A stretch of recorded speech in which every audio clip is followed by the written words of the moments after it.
Water signs, Cancer, Pisces, and Scorpio. Welcome po sa ating channel at ito yung Daily Gabay Tarot Reading, Love Reading for September 18, 2023. Please bear in mind that this is channel reading po, so maaari kayo makarelate o hindi. Just take what resonates. Gamitin ang reading na ito bilang gabay lamang. Balik po kayo dito bukas para sa ating Daily Gabay Tarot Reading for September 19, 2023. Please like, subscribe, and click bell button para updated po kayo sa daily tarot reading natin. Maraming salamat po. Para po sa gusto magpalibing, naka-promo po tayo ngayon from September 17 to 20. Avail na po kayo kasi full reading po ito. From your energy, love, career, and money. Plus oracle cards pa po.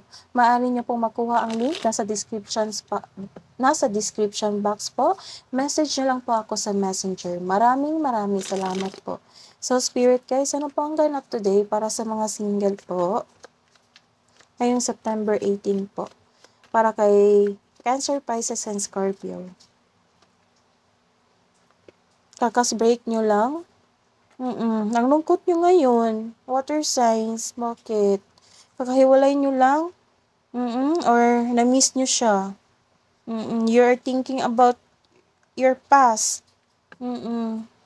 So, feeling nyo, hindi kayo makamove on dahil kapit na kapit kayo sa inyong emotion and memories. Oo.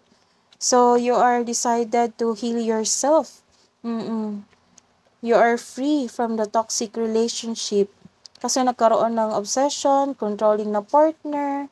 Kung naka-resonate kayo, comment nyo lang po sa comment section. Mag-reply po ako. So, sa mga may relasyon dyan, mas lalong nagbo-bloom ang inyong relasyon ngayon. Ayusin lang natin. Nagbo-bloom ang inyong relasyon ngayon kasi, in love kayo sa isa't isa. May nag-invite sa inyong mag-couple, pero nag-hesitate kayo. Siguro busy kayo sa inyong trabaho. So, wala kayong free time. This is a confirmation, may invitation talaga na outing. So, take time for yourself kung kaya po. Kung kaya sa budget, kung kaya po sa inyong time. Pwede naman kayo mag-bonding, mag-Netflix lang po kayo, tapos bili lang kayo ng snacks na, murang snacks. Enjoy na yun sa bonding. Hindi na kailangan mag-outing kung eksakto lang po yung budget niyo po. Basta magkasama lang po kayo, okay na. Diba po? This is a reverse card. Nagkaroon po kayo ng inability to move forward. You should. You have to move forward po. Kasi, isipin niyo po yung sarili niyo. Don't put yourself into nothing na wala kayong ginagawa. So, dapat kumilos na po kayo. Heal yourself. Take time to yourself para ma-heal po kayo. Nag-break pala kayo kasi may nalaman kang sekreto. Mula sa inyong ex. Tama po ba? So, nagkaroon talaga ng difficulty. Nahirapan kang mag-move on.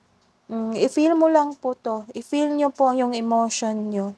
So, kung hindi nyo mo kaya, maghanap kayo po kayo ng trusted friend or i-open up nyo po sa inyong parents or sa family member. Opo. So, may naulit talaga na problema. Dahil controlling yung partner nyo. Kaya nagkaroon kayo ng paghihiwalay. May kasaganaan kayong ma-receive po. Opo. May malaking pera po kayong ma-receive. Yun yung sa mga may relasyon po. You are letting go of your past na din po. You are letting go of your past. Ready ka na mag-move forward. Kasi masaya kayo dito eh. Magkakaroon nga kayo ng outing. So, nagkaroon kasi na kayo ng heartbreak kasi hindi kasi gusto mo siguro sumama sa isang outing pero hindi pumayag ang yung partner. Kaya medyo nasaktan ka. So, don't be. Baka hindi lang talaga pwede.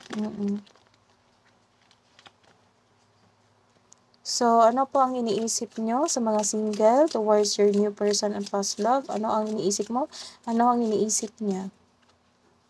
Sometimes I stay awake thinking about you. Wow.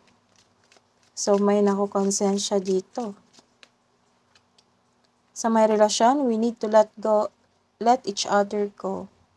Sa mga love advice po, para sa mga single, ask for help. See? Kakasabi ko lang. You need to ask for help para ma-express mo yung emotion mo. Kasi tayong mga tao, iba-iba kasi tayo mag-take ng isang healing eh. May iba gustong mag-travel, may iba gustong makipag-usap sa isang tao na gusto nyo lang na may taong makinig sa inyo. Kung hindi niyo talaga kaya, mag-comment kayo. Magbigay ako ng short message sa inyo. Short advice. Para maibsan din kayo na makatulong. So, the advice is from the universe. You should respect your partner. Respect relationship. So, respect nyo lang po kung ayaw niyang pumunta sa isang invitasyon. Opo. Baka valid yung reason niya. So, kailangan natin tanggapin.